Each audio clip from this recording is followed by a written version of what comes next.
Bon, on est parti quand tu veux. On est parti quand tu veux. T'es prêt? Le thé est bon? Le thé est très bon, je te remercie encore. Bienvenue sur le podcast Yaniro, podcast dans lequel toutes les 2 semaines, je rencontre un entrepreneur pour discuter avec lui des coulisses de son aventure entrepreneuriale. Aujourd'hui, j'interviewe Benoît Wostenka, cofondateur de Bonne Gueule, le média français de référence sur la mode masculine qui a lancé par la suite sa propre marque de vêtements.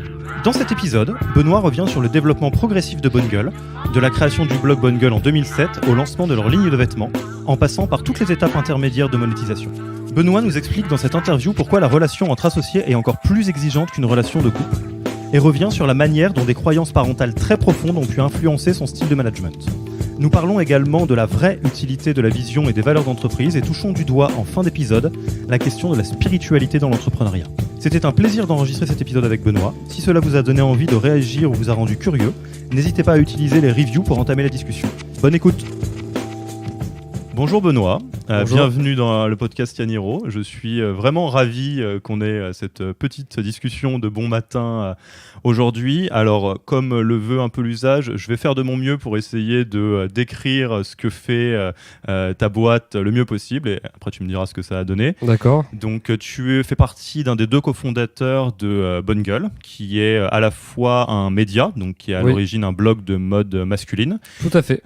Et qui s'est après maintenant diversifié sur une chaîne YouTube, un format podcast et puis d'autres canaux, et également une marque de vêtements donc masculin également. Tout à fait. Qui a été originellement distribuée sur internet et maintenant aussi en boutique un peu partout en France. Ouais, en France, on a 2 boutiques à Paris, une à Lyon, une à Bordeaux, et là on projette d'ouvrir à Lille.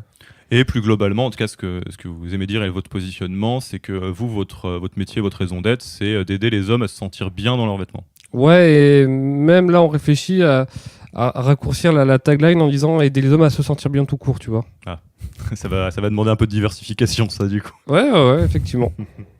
Alors, vous existez depuis 2007 en tant que blog, à peu près. Oui, juillet 2017, ouais, c'est ça. Voilà, et vous avez eu une longue aventure qui vous a permis de passer de blog à des premières monétisations, qui ne sont pas par la publicité, puis lancement de collaborations avec des marques que vous défendiez, tout à fait. Puis une ligne de vêtements en propre. Bah, c'est exactement ça. Voilà. Et là, donc, selon ce que j'ai pu aller voir sur Internet, vous êtes environ 35, c'est juste pour se donner une idée. Oui, c'est ça, ouais. Environ 35. Vous avez levé des fonds récemment, il y a 1 ou 2 ans, et jusqu'avant, donc de 2007 à 2016 ou 2017, vous étiez sur fonds propres ou tout à fait. On avait des petits emprunts bancaires, ouais, mais c'était pas. On a levé effectivement en 2016, effectivement, ouais, c'est ça. Ok. Donc voilà un petit peu pour le tableau. Alors on en parlait juste avant d'appuyer sur le bouton play avec Benoît. Moi je suis très très embêté parce que Bonne Gueule fait partie un peu des success stories startup. Donc on réfléchit quand même, enfin startup entrepreneuriale, et on réfléchit quand même à la bonne manière de poser des questions à Benoît. Et moi un angle que j'aimerais te proposer, qui va un petit peu transpirer tout le long, même si on va rebalayer un peu l'histoire, que je trouve, en tout cas qui moi m'interroge beaucoup, c'est comment est-ce qu'on passe quelque part d'un projet qui au démarrage est toi, c'est ton blog. Après c'était le blog avec Geoffrey aussi, mais vous avez fusionné 2 médias et donc c'était quand même votre blog, quelque chose de très intime, à une grosse machine. Et comment est-ce que quelque part tu arrives soit à faire de cette machine une suite logique de toi-même ou à lâcher prise. Voilà, moi c'est un peu ce chemin-là qui m'intéresse, si ça te parle. D'accord, pas de problème. Est-ce que déjà ça t'évoque quelque chose ou est-ce que c'est un peu à côté pour toi? Non, c'est des sujets qui sont intéressants. J'espère être pertinent dessus.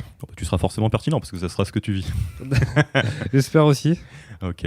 Est-ce que tu peux juste peut-être repartir du début? Donc quand vous lancez avec Geoffrey, ton associé, le blog Bonne Gueule, donc vous travaillez à côté. C'est un peu quel est le point de départ de votre histoire à tous les 2? Alors, Bonne Gueule, j'ai lancé en juillet 2007 avec un ami qui n'était pas Geoffrey d'ailleurs. Ça, c'est dans les petits secrets de Bonne Gueule, qui s'appelle Baptiste et qui est encore un de mes meilleurs amis. On le salue.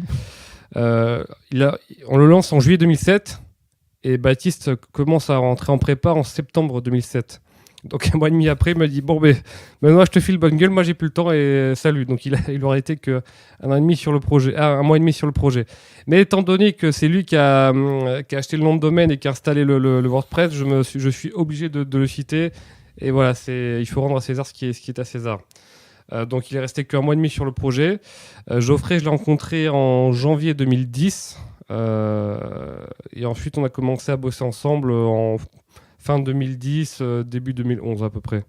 Et là, la raison d'être de ce blog à l'époque, pour toi, quelle est-il? Parce que tu étais encore en études ou tu avais commencé à bosser? Alors là, c'était pile entre ma première et deuxième année de mon DUT technique de commercialisation. Moi, j'aimais la mode, j'aimais écrire. Et il y avait très peu de contenu qui m'expliquait pourquoi est-ce qu'une chemise peut coûter 50 €, 100 € ou 150 €. Et j'avais envie de comprendre. Parce que moi, comme je t'ai dit, j'aime bien comprendre. J'avais envie de comprendre et j'avais envie d'aider les hommes à comprendre ce qu'ils achetaient, pourquoi, à les aider dans leur rapport aux vêtements. C'est vrai qu'à l'époque, en 2007, il y avait très très peu de contenu sur ces sujets-là. Et donc, à l'époque, essentiellement, tu produis du contenu issu de tes propres recherches et de ce que tu peux trouver pour le partager au plus grand nombre. C'est tout à fait ça, ouais.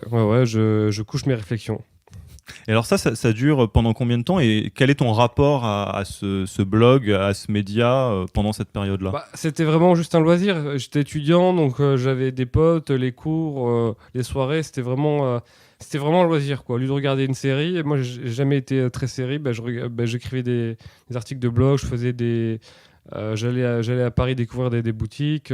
Quand je suis arrivé à Évry en 2008, j'avais envie de découvrir plein de choses et de le retranscrire. Et c'était vraiment un loisir. Et disons qu'on a commencé avec Geoffrey à l'envisager sérieusement comme une source de monétisation, pareil, début 2011, dans ces eaux-là. Et avant donc de l'envisager comme une source de monétisation, toi, ton schéma, c'était de dire c'est un super loisir qui me fait plaisir, ouais, exactement. Et j'aurai un job autre à côté, probablement. J'avais aucune idée de ce que j'allais faire de ma vie, mais vraiment aucune. J'étais allé en école de commerce, j'aimais bien, mais je me suis dit, mais qu'est-ce que je vais faire, quoi? Qu'est-ce que je vais faire? Et effectivement, j'ai commencé à... en fait... Le mois de septembre où je suis rentré en école de commerce avec Baptiste d'ailleurs qui avait fini sa prépa, j'ai lu Tim Ferriss justement la semaine de 4 heures, donc c'était il y a 10 ans. Et là ça a été quand même un tout premier déclic. Ça a été vraiment un tout premier déclic où je me suis dit ah ouais, peut-être que au milieu de toutes les carrières dans le conseil qu'on nous vend, peut-être qu'il y a moyen de vivre un peu de ses idées, de sa passion, sans faire une machine à gaz. Parce que à l'école de commerce où j'étais, qui était l'INT, qui maintenant aujourd'hui s'appelle Télécom École de Management, il y avait un incubateur. Mais ça ne me parlait pas du tout, cette forme d'entrepreneuriat. Enfin, moi, dans ma famille, personne n'est entrepreneur, mais mes deux parents sont fonctionnaires. J'ai pas du tout baigné dans ce cadre-là. Je suis pas du tout dans une famille où on m'a dit qu'il fallait prendre des risques, être audacieux. C'est pas du tout ça. Bien que j'ai des parents qui m'ont toujours aimé de manière inconditionnelle, ce qui est très important quand on est enfant. Il y avait ça. Et alors le deuxième élément qui m'a quand même bien... Je crois que j'en ai jamais parlé publiquement en plus, donc tu auras pour le coup un petit secret. C'est qu'en juillet 2010, je fais un malaise cardiaque et on me pose un pacemaker. Donc je suis aujourd'hui encore porteur d'un pacemaker. Et c'était une époque où effectivement j'avais 22 ans, où tu es censé être au top de tes capacités intellectuelles et physiques. Et moi j'ai pris conscience que c'était pas du tout le cas et que il était temps d'avoir une vie un peu cool, quoi, tu vois. Il était temps de... Tout peut s'arrêter. En plus, j'aime beaucoup un auteur qui s'appelle Mark Manson, que tu dois connaître, j'imagine, qui est devenu, que je suis depuis 10 ans et qui aujourd'hui qui a vraiment explosé. Et lui aussi, je crois qu'il parle dans un de ses articles, quand il avait 19 ans, d'un de ses meilleurs amis qui est mort noyé, et que ça l'avait fait beaucoup réfléchir sur le sens de la vie. Donc moi, c'est une expérience qui m'a beaucoup fait réfléchir. Et je me suis dit, il est temps de penser, Benoît, ok, il t'est arrivé ça, qu'est-ce que... tout peut s'arrêter assez vite finalement. Qu'est-ce que tu veux faire de ta vie, quoi? Qu'est-ce que tu as envie de laisser? Puis tu vois, tu commences à rencontrer d'autres copains entrepreneurs. Donc mon grand ami qui s'appelle Valentin, qui a un site qui s'appelle Super Vagabond, qui a eu exactement la même histoire que moi et qui lui s'est mis à devenir entrepreneur, à voyager aux quatre coins du monde, qui m'a beaucoup inspiré également. Donc à partir de là, alors que j'étais pas du tout censé être entrepreneur, et en étant avec Geoffrey en plus, parce que Geoffrey lui il a toujours eu ça dans le sang, je pense même qu'il est plus passionné par l'entrepreneuriat que par la mode masculine. Donc, en étant baigné, tu sais, dans le développement personnel, on dit souvent que tu es la moyenne un peu des 5 personnes que tu fréquentes. Ben voilà, quand tu fréquentes quelqu'un comme Geoffrey, comme Valentin, comme mon pote Baptiste aussi, qui est un entrepreneur, qui a monté plein de petits business qui étaient très rentables, etc., ben finalement, tu commences la carrière dans le conseil, dans le salariat, et commence à vraiment s'éloigner bien malgré toi. Et puis, tu commences à te connecter à certains blogueurs, à des gens comme Olivier Roland, etc., et là, tu dis, bah, ok, il y a plein de. Ouais, tu dis, bah, finalement, je serai pas salarié, ça c'est clair et net. Et il y a plein de manières de faire les choses. Et c'est Oui. intéressant que tu parles du côté de la semaine de 4 heures, bon, qui revient assez souvent dans les interviews, mais bon, c'est quand même un bouquin de référence. Ouais, qui est très romancé. Ouais, très romancé, et c'est assez drôle parce que pour le coup. Toi, j'imagine, en tout cas à l'époque, que quand tu lis ça, ça fait clic à mort parce que tout ce que ce soit une logique de revenu passif ou d'avoir une communauté, du vrai contenu, de la vraie valeur à offrir, quelque part tu l'avais fait sans te poser la question avant. Enfin, tu avais une partie de l'équation. Ouais, alors la semaine de 4 heures, effectivement, c'est un livre qui est très romancé, qui n'est pas toujours juste, je trouve. Et j'ai eu de la chance que mon premier contact avec l'entrepreneuriat, ça soit ça et pas la Startup Nation. Et pas le fait d'incuber, etc. Enfin, pas la grosse machine à gaz. Donc moi, mon premier contact finalement avec le fait de monter sa petite entreprise, c'était une boîte très légère, de vendre ses idées, de bien concilier vie personnelle et vie professionnelle, etc. Donc là-dessus, ça a été plutôt une chance. Ça m'a bien façonné mes croyances au départ de ma vie d'entrepreneur. Et alors, on va faire une petite avance rapide, parce que depuis 2007, l'histoire, elle est quand même assez longue. Oui. Donc, la manière dont vous l'avez... Tu m'arrêtes si je trahis l'histoire, évidemment. dont vous avez monétisé au démarrage, en tout cas testé la monétisation, c'était par un e-book. Tout à fait, ouais. Qui avait vraiment très bien marché, parce que donc, le lectorat était fidèle, et de toute façon, la valeur que vous apportiez était très forte. Oui. Ce qui s'est ensuite... Alors, je ne sais plus exactement l'ordre, mais vous avez eu après une forme de partage de vidéos en ligne, Tout à fait. Donc, une espèce d'académie, on pourrait dire. Ouais, le programme Bonne Gueule, ça s'appelle comme ça. Le programme Bonne Gueule, qui existe encore ou pas ? Non, aujourd'hui, il est sorti en octobre 2012. Je venais de rentrer de HEC Montréal et je pense qu'aujourd'hui, il a pris un petit coup de vieux. 6 ans plus tard. Ouais. Et en fait, un tournant très très fort dans l'histoire de Bonne Gueule en tant qu'entreprise, parce que là, donc pareil, arrête-moi si je me trompe, mais pendant un long moment, ça restait Geoffrey et toi qui monétisiez la valeur. Le premier employé est arrivé avec les vêtements. Alors, le PDF, là, l'e-book, on l'a créé en mai 2011.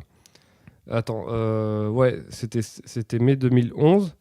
Moi, ensuite, je pars à HEC Montréal, finir mes études. Je rentre en juin 2012. En novembre 2012, on prend nos premiers bureaux. On avait chacun stagiaire, donc on était 4.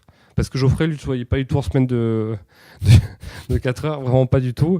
Donc très rapidement, il a dit bon, ben voilà, on va prendre des bureaux, ça sera plus pratique. On va prendre un stagiaire. Il faut qu'on développe le business. Et toi, comment ça s'est passé à ce moment-là ? Parce que toi, tu disais qu'effectivement, tu étais venu d'une approche calme, très, comment dire, séparation vie pro vie perso correcte, enfin pas un modèle très start-up avec toute l'agitation que ça implique. Comment toi, tu le vis à ce moment-là ? Tu fais OK ou tu... Franchement, je fais OK parce que ça me plaisait. Moi, Enfin, je pouvais faire ce que j'aimais toute la journée, à savoir passer mon temps à trouver des marques, à rencontrer des créateurs, aller en boutique. Enfin, c'était génial pour moi. Donc, moi, j'étais vraiment ravi. J'étais super content. Et là, donc, le niveau peut-être de complexité ou en tout cas de besoin de se poser sur le sujet passe d'un cran quand vous rentrez dans le physique. Donc, à savoir les premiers vêtements que vous vendez. Les premiers qui étaient des collaborations avec les marques que vous défendiez déjà. Ouais, on était vendeurs de produits digitaux, donc le programme en ligne et l'e-book. Et après, effectivement, on s'est dit, on va faire une collaboration avec une marque de jeans qui s'appelle Rensen, qui existe toujours, où en fait, comment dire, le lancement de cette collab, on l'a fait pas comme une marque classique, en tout cas à l'époque.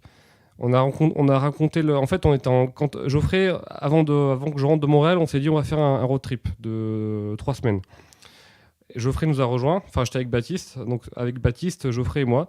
Et Geoffrey est venu avec son jean dans la valise, faire le prototype de la collab, et on l'a shooté un peu partout aux États-Unis en expliquant bien le produit. On est même passé au siège au QG mondial de Levi's, donc j'ai pu voir le plus vieux jean au monde. C'était vraiment super cool. Et du coup, il y avait 150 jeans avec Rensen, et on a vendu les 150 en 48 heures. Donc on a fait, ils étaient à 157 €, je crois. Donc ce qui s'est passé, c'est que on a une belle hausse du chiffre d'affaires pendant 48 heures, ce qui a engendré quelques petites difficultés avec PayPal, on va dire ça comme ça.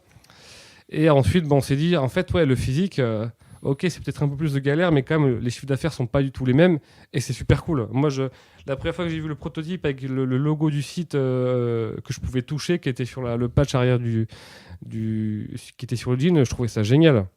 Et du coup, ça a été un premier pas. On a fait d'autres collabs. Ça n'a fait que confirmer le fait qu'on avait une audience qui était prête à acheter ce qu'on proposait. Du moment qu'on lui expliquait bien ce qu'on voulait faire, etc., qu'on lui expliquait bien le produit. Et ensuite, effectivement, on s'est dit, autant proposer une ligne de vêtements permanents, et c'est comme ça que l'idée de la marque Bungle a germé. Donc, on a eu l'idée en 2013, et elle est sortie en février 2014. Et alors, sur ça, moi, il y a une question que je me pose assez souvent dans l'entrepreneuriat, c'est la plupart des entrepreneurs et des entrepreneuses, pas tous, mais pas toutes et tous, proposent un projet avant tout parce qu'elles y croient ou qu'ils y croient. C'est quelque chose qui a trait autour du sens au travail. Après, en général, quand tu montes une boîte à laquelle tu crois pas jour 1, ça se passe pas très bien. Compliqué. Et moi, je suis très très intéressé, notamment par cet exemple-là, de savoir quelle est la part quasi égoïste, si je prends des gros mots, de dire attends, mais j'ai envie de faire mon jean, quoi. Ça fait des années que j'en achète, et là je vais me faire un petit kiff, et puis il s'avère que je peux le partager. Et quelle est la part consciente business model de dire attends, jusqu'à présent on a monétisé avec du e-book, ça rapporte tant, et avec la courbe bidule, et dans le physique ça va donner ça. Quelle est un peu la part à ce moment-là de... Je pense qu'il y avait un peu des deux, parce que Geoffrey, lui, il voyait vraiment l'opportunité en tant que l'opportunité business. Le fait, tu vois, je pense qu'il avait déjà fait tous ses calculs, combien ça pouvait nous rapporter potentiellement, qu'est-ce qu'on allait pouvoir faire avec l'argent gagné grâce à cette collab. Et moi, il y avait le côté kiff, et c'est peut-être ça qui a fait la force de notre duo à ce moment-là, c'était parce que les deux approches, au lieu de s'opposer, elles se complétaient. Et pareil, donc quand vous passez parce que après quelques années, vous avez essentiellement proposé des vêtements qui étaient en collaboration avec des marques qui étaient proches de votre ADN, ouais. Dans lesquelles vous rapportiez votre touche. Puis, comme tu l'as dit, donc 2013, c'est ça, vous avez lancé votre marque en propre. Pareil, donc c'est un gros changement. À ce moment-là, quelle est la part kiff, quelle est la part business? Parce que les deux existent, effectivement. Vous faites évidemment plus de marge si c'est vos vêtements. Et c'est aussi plus kiffant, en tout cas de l'extérieur, de faire tout ce que tu veux. Je pense que la proportion restait la même, mais c'est juste qu'elle c'est devenu plus intense, les deux. Moi, j'étais encore plus content de pouvoir avoir une marque de vêtements à l'année, entre guillemets. Et Geoffrey, lui, était encore plus content parce que voilà, c'était une nouvelle opportunité business. Donc, c'était vraiment 50-50 pour moi. Je le dirais vraiment comme ça. Évidemment, j'avais conscience des enjeux business, je les comprenais bien. Mais au fond de moi, c'était pas le plus gros driver, tu vois. Ce qui me faisait kiffer, c'était pas de vendre 10 000 jeans au lieu d'en vendre 5 000. Enfin, je trouvais ça super cool. Les lancements qu'on faisait, de voir le compteur de vente qui s'emballait, c'est un sentiment vraiment génial. Mais moi, vraiment, je prenais bien plus de plaisir à trouver la petite matière japonaise qui allait bien qu'à me dire ah là là, on va vendre des milliers et des milliers de jeans, ça va être trop bien, quoi. Par contre, Geoffrey, lui, Geoffrey, c'est quelqu'un qui adore la croissance. Pour lui, il est passionné par ça. Et je pense qu'on aurait pu vendre autre chose que des vêtements. Il aurait été quand même passionné par le fait de faire grandir notre entreprise. Et lui, Geoffrey, effectivement, de voir Bungle qui est en train de grandir de manière saine et organique, avec une belle croissance, c'est un énorme driver chez lui, vraiment. Ce que tu me disais juste avant, c'est que quelque part, ce qui marche bien dans votre mariage entre Geoffrey et toi, c'est que vous vous êtes répartis un peu instinctivement le boulot entre Geoffrey qui travaille le contenant, donc la croissance, le business, la manière dont ça tourne, et puis quelque part toi le contenu, que ce soit le contenu blog, vidéo ou les vêtements. J'imagine que ça arrive qu'il y ait des clashs, ou en tout cas que les deux visions soient un peu en conflit. Ouais, effectivement, il y en avait, il y a pu en avoir au début, et ensuite ça fait partie du jeu, quoi. Enfin, c'est comme ça, et il faut se rappeler pourquoi on est associé. Il faut se dire bon, ben voilà, il faut mettre Moi, je trouve que honnêtement, je trouve que c'est une relation qui est plus exigeante qu'une relation de couple, parce que déjà tu vois la personne plus souvent, enfin plus longtemps.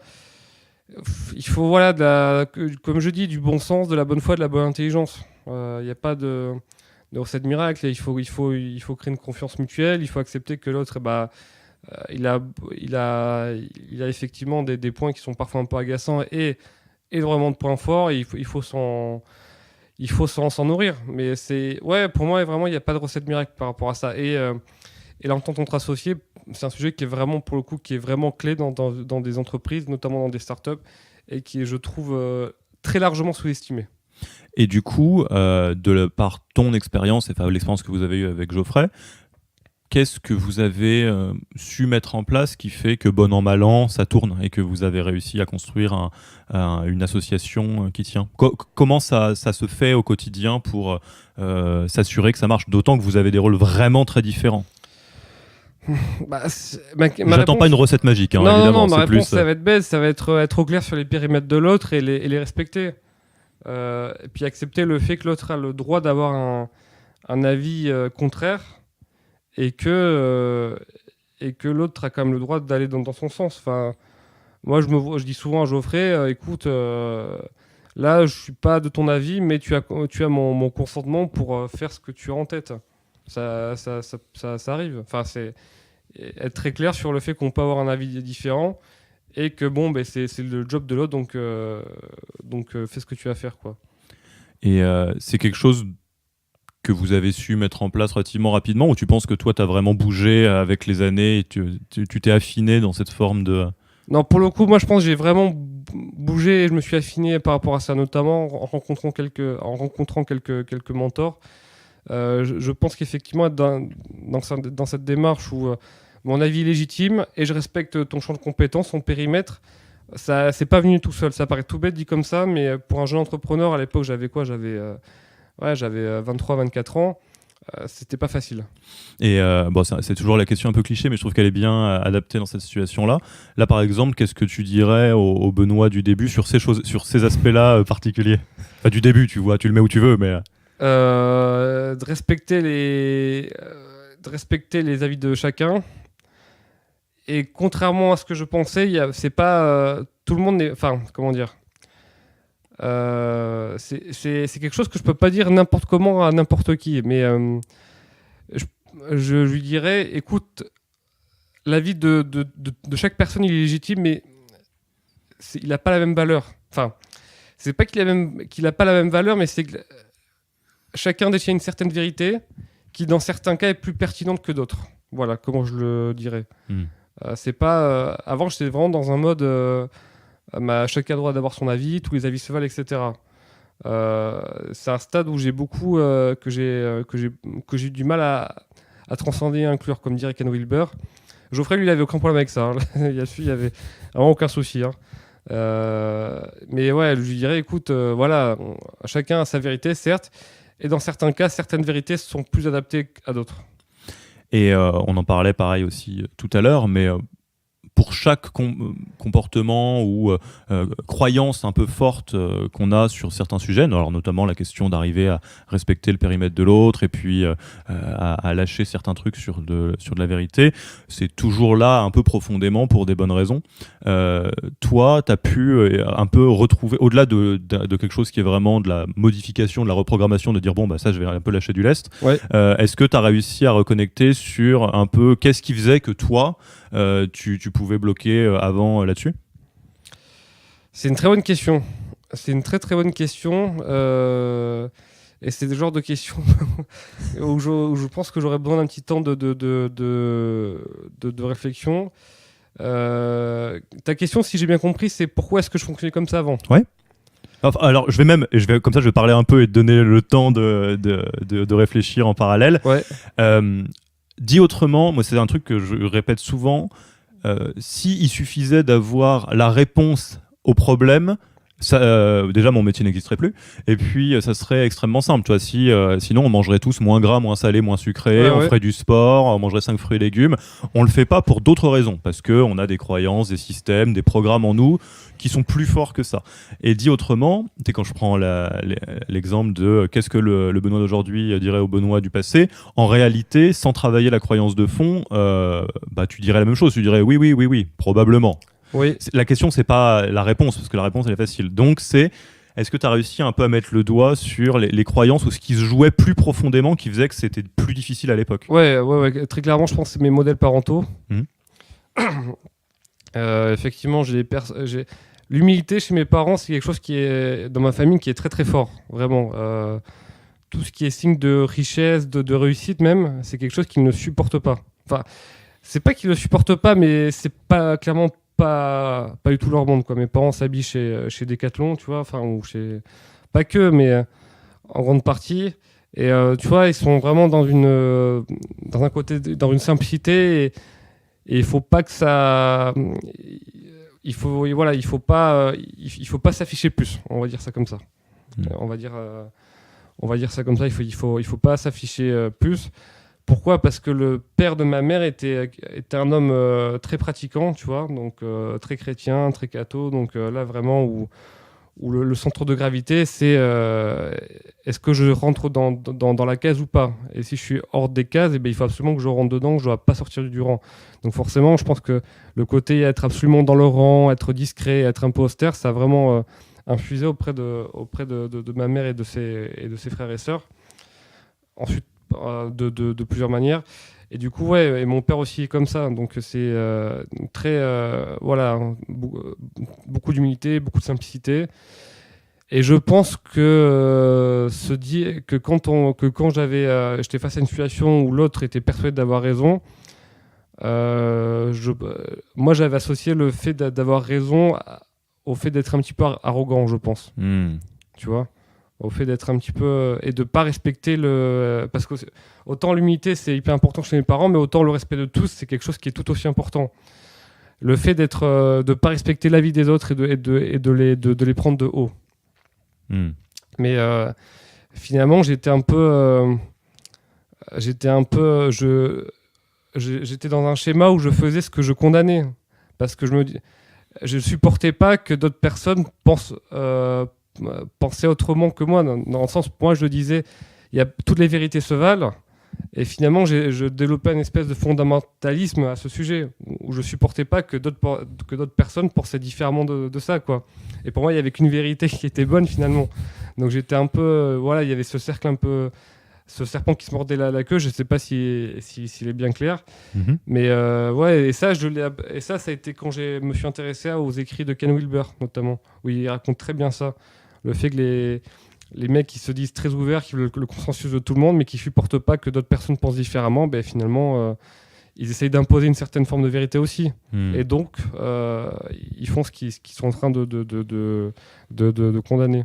C'est un sujet qui m'a beaucoup intéressé, ça, quand même. Et donc ça, par ces écrits, par arriver à le voir, tu as pu justement arriver à mettre de l'eau dans le vin de cette croyance. Ouais, ou comme dirait Ken Wilber, à le transcender et à l'inclure. Parce que il y a aussi à transcender, à le fait de raisonner au-delà de ça, à l'inclure, parce que raisonner comme ça aussi, il y a du bon, il y a une certaine forme de respect des autres, et on n'est pas là pour leur dire ce qu'ils doivent penser. Et dans certains cas, il y a des vérités qui sont plus adéquates, plus pertinentes que d'autres. J'en profite, je saisis l'instant pour... Je ne sais pas si j'étais suffisamment clair. C'était très clair. Enfin, en tout cas, ça l'était, mais je vais en parler de manière peut-être plus générale, si tu me permets. Ça, c'est quelque chose qu'on retrouve très souvent chez n'importe quel être humain, mais qui se retrouve beaucoup dans l'entrepreneuriat, qui est que de toute façon, on peut tourner les choses dans tous les sens. On est ce qu'on a vécu. Donc, l'éducation de ses parents, le vécu... Et le passé ne définit pas le futur. Absolument. Mais, il y a des fois des systèmes un peu rigides de croyances et j'aime bien la notion d'inclure parce que ça m'arrive en situation de coaching quand le voile est levé et que quelque part l'entrepreneur se rend compte ah oui mais en fait je fonctionne comme ça parce que voilà les parents, l'enfance, le collège, tout ce qu'on veut. Il y a un effet qui est très très très humain, qui est un effet de pendule où en fait on va de l'autre côté en se disant mais en fait c'est pas bien, alors que là tu l'as très bien dit, alors ça prend un petit moment, le sujet c'est un peu toujours la même chose, c'est le juste milieu et une forme d'homéostasie entre les deux, c'est-à-dire et je vais reprendre ce que tu as dit d'une autre manière mais qui est exactement la même manière de le dire. Un exercice qui est très bon de faire dans n'importe quelle situation sur une croyance qui est forte qu'on a, c'est de se dire pourquoi c'est destructeur, parce que c'est forcément un peu destructeur quelque part, et pourquoi c'est bien, parce que c'est forcément là pour une raison aussi, et d'arriver à rendre un peu le côté yin-yang de ce fonctionnement-là. Tout à fait. Alors, Ken Wilber dirait qu'on fait un rejet de ça. Alors qu'en fait, moi je le vois vraiment, il a une image qui me parle beaucoup, c'est simplement le fait de transcendre et d'inclure ça, c'est de monter le barreau de l'échelle supplémentaire. C'est-à-dire que tu montes d'un barreau, donc tu es plus haut, donc tu as une meilleure vision, plus évoluée d'où tu es, et le barreau en dessous, il existe toujours. Par contre, tu es sur un autre barreau. Donc effectivement, c'est très juste ce que tu me dis. Et peut-être, alors pas forcément que sur cette croyance-là, mais en tout cas sur un système qui est plus général. Là, on a parlé de la manière dont le passage de toi, en tant que système, tes croyances, etc., rentre en relation avec ton associé, Geoffrey. La question qui se pose immédiatement après, c'est comment ça marche avec des collaborateurs, avec des gens qui n'ont pas le même relationnel avec toi, parce que, alors là, je m'avance un petit peu et tu remettras de l'ordre là-dedans. Quand tu es en association, il y a un principe égalitaire qui se fait soit de facto, soit par les parts, soit voilà. En tout cas, vous êtes un couple, donc comme dans un couple, à un moment donné, tu essayes de faire en sorte que ça marche.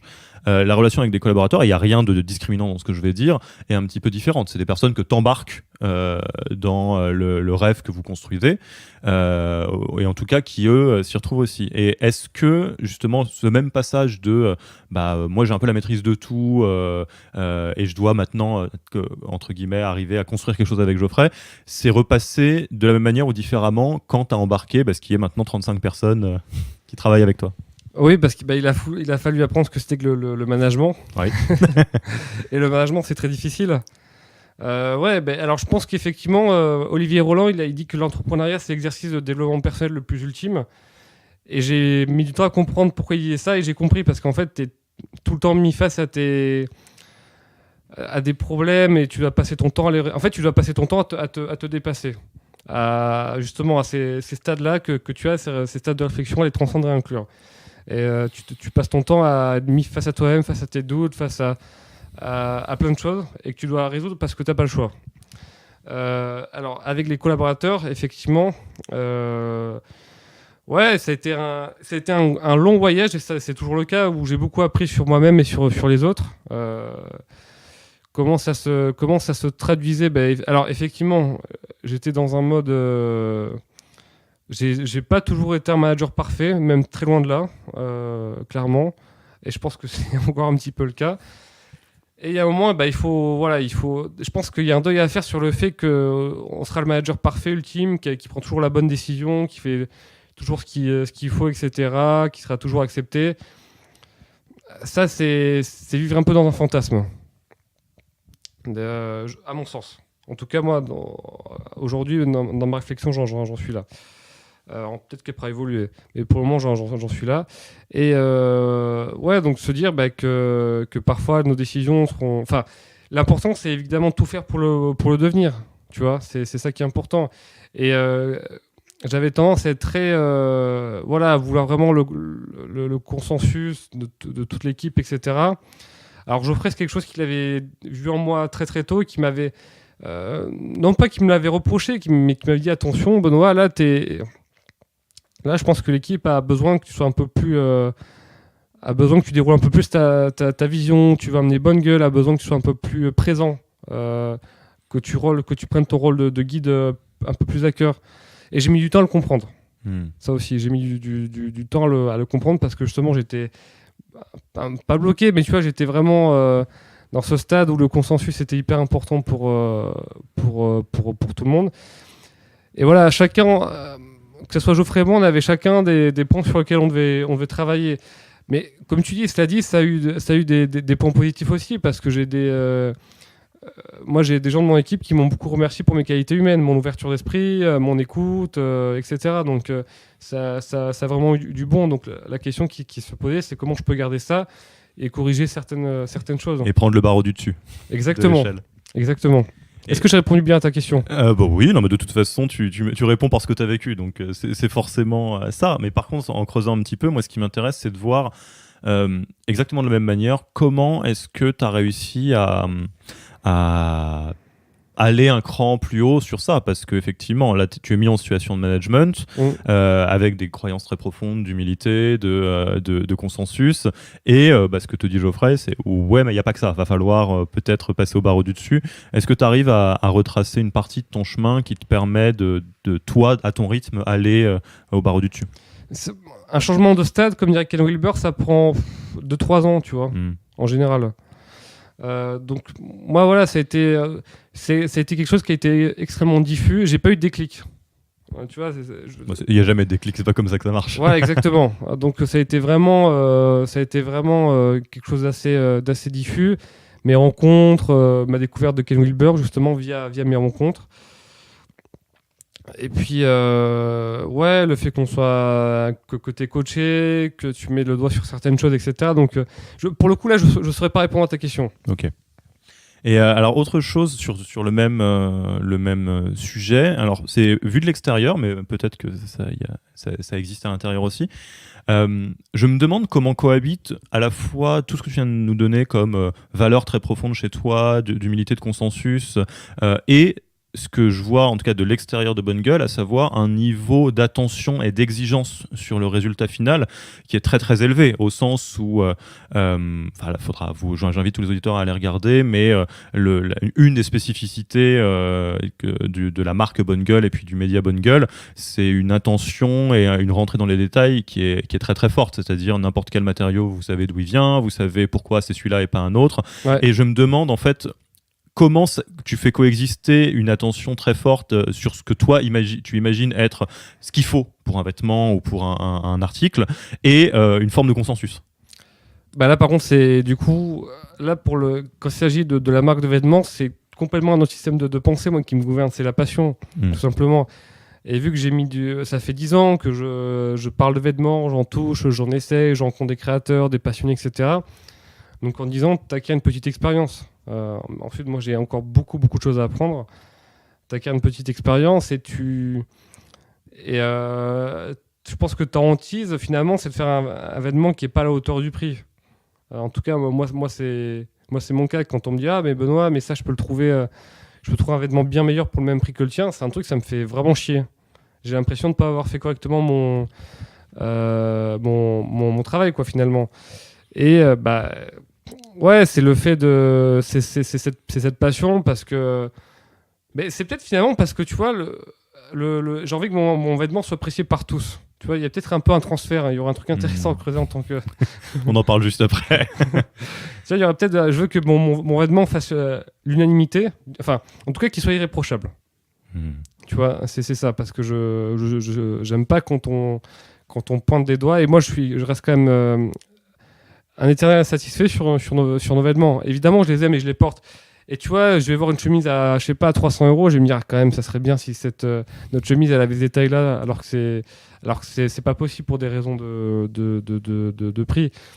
Mais ouais, c'est simplement, c'est cette passion, c'est l'envie de faire un vêtement irréprochable, l'envie d'être fier aussi de ce qu'on propose et tout simplement mais c'est logique, c'est d'être en accord avec ces valeurs parce que sinon tu dis il faut que je fasse comme ça, c'est tout, parce que si je le fais pas, je me sens mal.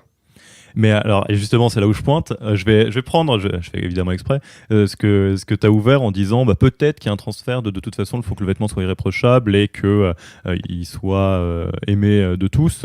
La question qui devient intéressante, c'est si tu étais alors artisan et que quelque part tu faisais ton propre vêtement, la question se poserait pas. Tu le ferais comme tu dois le faire. Ouais. Mais tu sais, j'avais lu quelque part, c'est un réalisateur, je pense que c'est Spielberg, qui disait les gens se leurrent sur mon métier. Mon métier, c'est de peindre un tableau à 6 km de la toile avec 150 personnes qui peignent à ma place. Donc quelque part, tu es dans une direction totale. Là, que ce soit sur le vêtement ou les articles, les vêtements, j'imagine que c'est pas toi qui fait absolument tout, même si tu as un œil qui est très présent. Et les articles, tu ne les écris plus tous. Tu en écris certains, mais tout à fait. c'est délégué, ce qui est normal dans la vie d'une boîte qui grossit. Et là, comment tu arrives à concilier l'envie d'être que les vêtements et que le contenu soient à la hauteur de ce que tu y mets et le fait que c'est pas toi qui dois les faire? C'est la confiance dans le recrutement. Enfin, si tu embauches un rédacteur et que t'as pas confiance en lui, pourquoi tu l'as embauché, quoi? C'est ça, c'est un moment, c'est ta responsabilité. Si t'es pas content du travail du mec, faut se souvenir que c'est toi qui l'as fait rentrer dans ta boîte. Donc là, il y a une confiance dans le recrutement. Et alors moi, je sais qu'il y a des personnes qui sont freak control, tu vois, qui veulent absolument tout contrôler. Moi, c'est pas mon cas parce que pour le coup, j'ai très vite compris que c'est une course sans fin, quoi. Il y a un moment, les gens, ils feront pas à 100% comme tu veux, mais qu'ils le font à 80-90%, c'est déjà très bien. Et les 10%, ça te met tellement d'énergie, de stress et de charge mentale d'aller les grappiller que moi, je suis OK avec ça. C'est pas le cas de tous les entrepreneurs. Et c'est aussi une nécessité, donc d'une part, de soigner ton recrutement et d'autre part, de cultiver une vision forte de ce que l'édito Bonne Gueule doit être, de ce que les vêtements Bonne Gueule doivent être. C'est vraiment ça qui est hyper important finalement. C'est de prendre ton rôle de leader, d'entrepreneur vraiment à cœur, de montrer une direction claire et d'expliquer pourquoi et d'entraîner les gens en disant l'édito Bonne Gueule, les gars, il faut que ça soit vraiment comme ça pour telle et telle raison parce que moi je crois en ça. Je crois en cette forme d'éditorial. Chez nous, ça va être, je crois, aux articles longs. Non pas qu'on veut pas faire d'articles courts, hein, mais voilà, c'est le sujet qui détermine la longueur et par l'inverse. Il y a toutes ces choses-là. Et c'est la confiance. Enfin, si tu veux que les mecs se fassent confiance entre eux, il faut montrer l'exemple. Il y a ça. Il faut montrer l'exemple. Et si le mec, il fait pas... En fait, quoi qu'il se passe dans une boîte, c'est toujours la faute du dirigeant. Si le mec il fait pas le travail que tu attendais, faut pas oublier que c'est toi qui l'as recruté ou t'as peut-être pas assez montré l'exemple. Donc dans tous les cas, c'est ta faute. Et ça, c'est quelque chose que tu as eu quasiment dès le début, ou bien au début tu courais après les virgules et puis l'angle du col de chemise, et puis après tu as dit attends non mais ça va pas. Ça c'est plutôt Geoffrey qui le faisait pour moi. Ouais. C'est plutôt Geoffrey qui le faisait pour moi pour le coup. Et c'est vrai qu'il a dû beaucoup en chier, je pense, avec un profil comme moi qui est un peu pas étourdi, mais tu vois, j'ai jamais été sur l'aspect finition des articles, etc. J'ai jamais été très fort là-dessus. Tu vois, sur le côté, sur les tournures de phrases, sur les syntaxes, etc. Geoffrey écrit, je pense, bien mieux que moi là-dessus, sur ces questions-là. Mais je pense que Geoffrey il a vite compris que c'était pas mon truc et que je serais jamais très très bon là-dedans. Donc il a fallu il a fallu que je montre à Geoffrey que je voulais faire des efforts dans ce sens, mais que ça serait jamais aussi parce que Geoffrey quand il est venu chez Bonne Gueule, il avait déjà 2 ans et demi dans le conseil. Donc ça faisait 2 ans et demi au quotidien, on lui apprenait la rigueur, la discipline, la structuration, etc. Et je pense que... Et moi, c'était pas du tout le cas. J'ai fini mes études, où je me suis bien éclaté. Après, ça a été Bonne Gueule de suite. Et je pense que Geoffrey, il a compris que j'aurais jamais ces 2 ans et demi d'expérience dans le conseil et que forcément, je serais jamais aussi structuré, aussi rigoureux sur les petits détails. Du coup, entre guillemets, il m'a laissé tranquille avec ça. Même si, il me le rappelait. En tout cas, il me le rappelait avec beaucoup plus de bienveillance et il a respecté mes points forts. Il s'est dit, Benoît, là-dessus, c'est clairement pas son truc. Ça sert à rien de lutter contre ça et autant le laisser développer ses forces et ses points forts.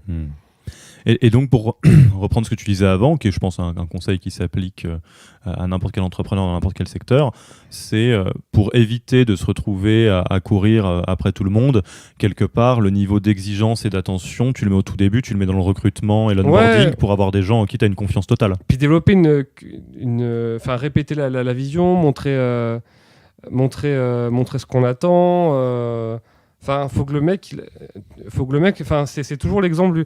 Si le mec il me rend un article à l'arrache, peut-être qu'il aura l'impression d'avoir bien fait en me disant mais attends Benoît, moi chez Bonne Gueule, je pensais qu'il fallait publier vite et tout, qu'il fallait que les articles soient prêts rapidement et je me rendais pas compte qu'en fait le but c'était pas ça. Le mec si ça se trouve il pensait bien faire, donc c'est vraiment hyper important de bien communiquer de donner du sens et de bien communiquer, c'est la vision encore une fois, et ça je l'ai compris assez tard pour le coup.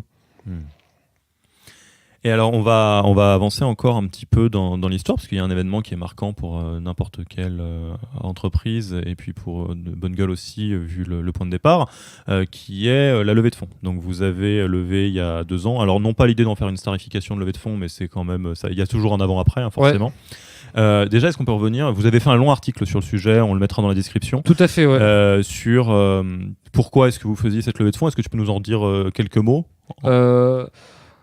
Il y avait vraiment plusieurs choses, parce que comme j'ai dit, Geoffrey, lui, ce qu'il aime, c'est la croissance. Et forcément, pour aller chercher Enfin, il n'y avait pas que ça. Et pour amener Bonne Gueule où on voulait, je pense qu'il fallait muscler l'équipe sur certains profils.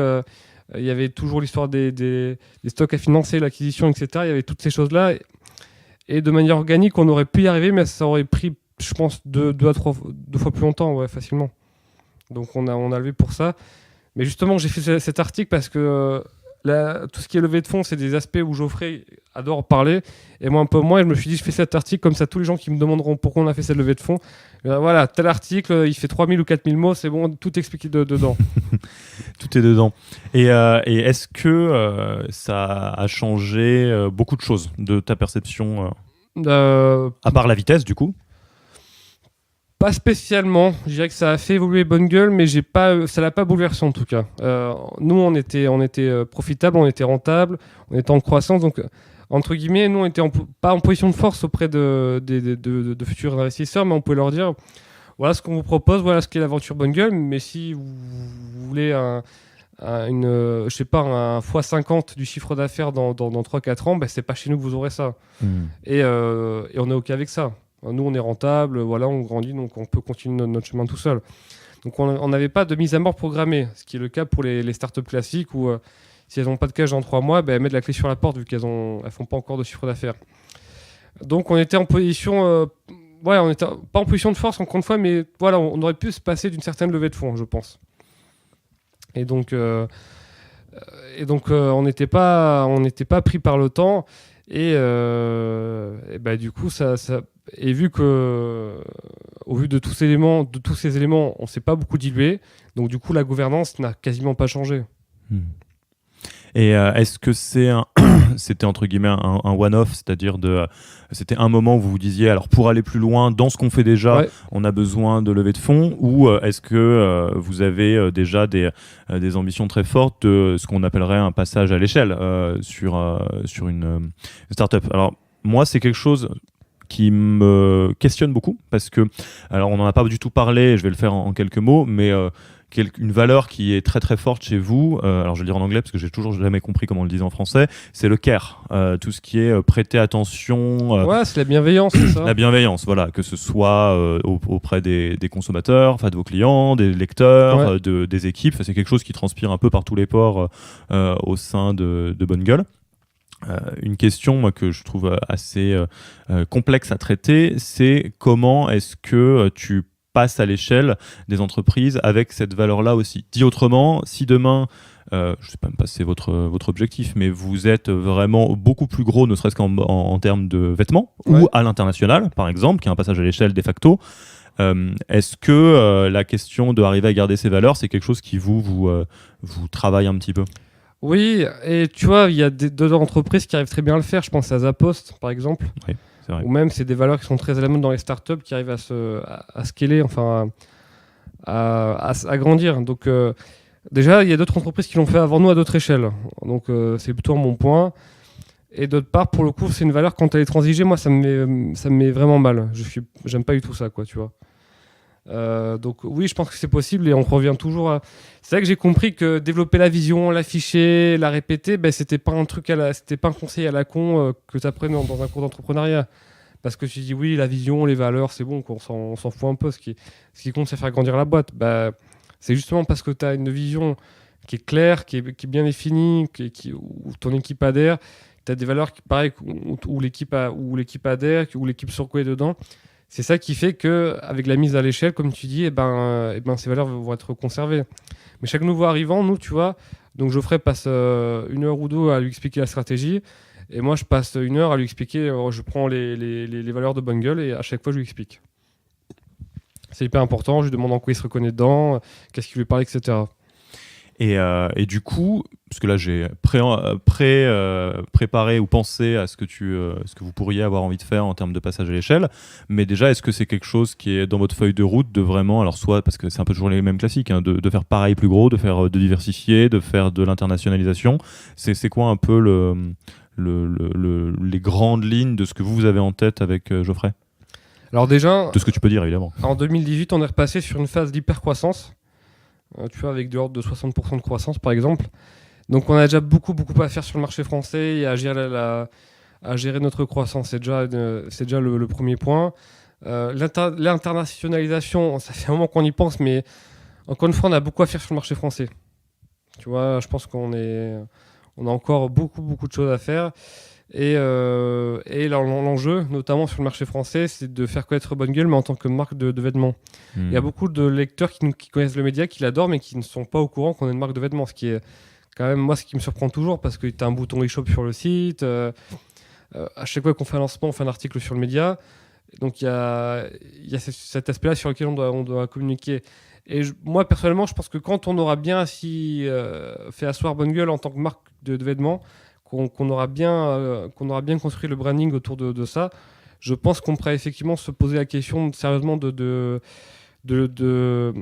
l'international. Mais ça, il y a d'autres sujets. Est-ce qu'on va se diversifier un jour? Je sais pas. Mais moi, en tout cas, personnellement, je suis pas contre. Et est-ce que, alors, question miroir de la question d'avant, est-ce que toi ou Geoffrey ou les deux, vous avez des garde-fous que vous vous mettez par rapport au développement de Bungle? Je sais pas, par exemple, vous pourriez vous dire, on sait qu'on veut pas être une start-up au sens classique du terme, au sens exploser de partout et donc perdre le contrôle parce qu'on aura des actionnaires, ou vous pourrez vous dire, de toute façon, si on commence à quitter les hommes, je sais pas, on va passer par les femmes, ça veut dire non pas qu'il y en a plein qui le font mieux que nous, enfin. Est-ce que vous avez des garde-fous que vous donnez un petit peu sur le développement de la boîte? Ouais, le but c'est pas de se diluer, enfin tu vois, justement de lever et de prévoir beaucoup de parts et de, comme on dit, hein, tu vois, de lever 5 millions, de tout cramer, et qu'à la fin de l'année il te reste moins 2 millions sur ton compte et de voir ce qui s'est passé, quoi. C'est pas ça, parce qu'on, tu vois, on a un business model qui est quand même beaucoup basé sur la communauté, qui est très communautaire. Et ça, c'est quelque chose, c'est comme une relation avec quelqu'un, tu vois, ça prend un peu de temps à construire. Mais une fois qu'elle est construite, elle est là. Et c'est pas en mettant 3 millions en plus que ça va aller 2 fois plus vite. Donc, tout ce qui va à l'encontre de l'intérêt de la communauté, ça pour le coup, c'est très clair pour nous que on peut pas aller par là. Très, très clairement. Ouais, puis il y a le fait sur la qualité du vêtement, parce que c'est un marché qui devient de plus en plus compétitif. Il faut qu'on garde cette qualité, qu'on développe cette aspérité qu'on peut avoir. La qualité éditoriale aussi, sur laquelle on sait que les gens viennent avant tout sur Bungle pour lire tous nos contenus, un peu, pas forcément pour acheter des vêtements. Donc ça aussi, on ne peut pas dégrader la qualité, bien au contraire. Et toi, à ton propre niveau, est-ce que tu as une idée ou une vision plus ou moins floue de ce que c'est que ton prochain barreau? Écoute, après c'est le stade intégral chez Ken Wilber. Donc c'est le stade intégral, c'est le stade où tu arrives à intégrer tous les barreaux d'avant. Parce que dans les barreaux en dessous, la particularité c'est que tu rejettes celui qui est au-dessus et en dessous. Par exemple, moi dans le barreau d'en dessous, où je voulais le consensus, tu vas avoir tendance à rejeter les gens qui pensent qu'en termes d'efficacité. Donc voilà, donc le stade intégral, c'est arriver à faire tout cohabiter. Et donc tu as le wake up et le growing up. Donc c'est-à-dire le growing up, c'est le côté c'est toutes les théories du développement, tout ce qui est psychologie. Et ensuite, il va falloir que je progresse sur le côté wake up, le côté spirituel tout simplement. Et là, je suis très très balbutiant, tu vois, je fais pas spécialement de méditation et j'ai des copains qui sont bien plus avancés sur ces sujets-là. Et ça, tu penses que tu vois un impact au-delà de ta vie personnelle sur le professionnel? Tu penses que c'est un barreau? Complètement. Ça se traduirait comment peut-être pour... Le côté wake up, c'est compliqué d'en parler parce que j'y suis pas encore. Mais Est-ce que tu peux imaginer, ouais. Mais ouais, il y a un côté spirituel sur le sens qu'on donne à tout ça, sur le sens qu'on peut, sur le... Enfin, tu vois, les gens qui sont dans ces stades avancés, ils parlent souvent sur le côté, en anglais, le oneness, le fait de faire partie d'un tout, de ce sentiment de faire partie d'un tout, où le non-vivant et le vivant font partie d'un seul tout, d'une espèce de super communauté. Et peut-être que ça va infuser dans Bonne Gueule sur cet aspect-là, sur le côté le bien-être, sur la clarté d'esprit, sur la sagesse aussi, toutes ces questions, toutes ces choses-là qui peut-être, en tout cas, ouais, que peut-être Bonne Gueule en profitera un jour. Bon. Merci Benoît pour cette discussion. On va arriver à la fin. Petite question de fin que moi j'aime bien poser, qui est encore peut-être plus intéressante pour toi, qui te fait interviewer assez régulièrement, y compris par Bonne Gueule, déjà. Est-ce qu'il y a une question qui a un rapport avec ce qu'on s'est dit avant, qu'on te pose jamais et que tu te dis ça serait vraiment bien qu'on me la pose? En tout cas, c'est un truc dont j'ai envie de parler et personne m'ouvre la porte pour qu'on en parle. Non, je crois qu'on a été assez complet. Donc pour le coup, j'aurais pas de questions qu'on aurait aimé me poser. Bon, en tout cas, si ça te revient, tu hésites pas et je reviendrai te la poser, il n'y a pas de problème. Et enfin, où est-ce qu'on peut envoyer quelqu'un qui a soit envie d'en savoir plus sur toi, soit peut-être qui a envie d'ouvrir une discussion avec toi sur un sujet ou un autre? Où est-ce qu'on envoie ces auditeurs? Ils sont en général simplement nous contacter par le mail classique contact@bonnegueule.fr ou dans les commentaires en disant j'ai une question pour Benoît. Moi au quotidien je suis juste à côté du community manager. Donc s'il y a une question pour moi, il me la remonte de suite. On a Slack, il me l'envoie par mail, donc il n'y a aucun problème. Ok, je te remercie et puis peut-être qu'on fera dans 4 ou 5 ans la prochaine interview pour voir où on est le côté spirituel et les barreaux du dessus. J'espère aussi. Allez, bonne journée. Salut.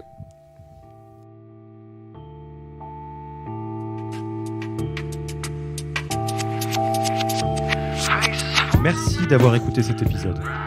Si ça vous a plu, abonnez-vous à Yaniro Podcast sur votre application de podcast. Également, si vous écoutez sur iTunes ou Apple Podcast, laissez un avis 5 étoiles. En plus de nous faire vraiment plaisir, les avis 5 étoiles sont la meilleure manière de faire grandir le podcast. Enfin, si vous ne voulez rater aucun épisode, vous pouvez vous abonner à la newsletter Yaniro en allant sur le site www.yaniro.co. Merci beaucoup et à dans 2 semaines, lundi, pour le prochain épisode.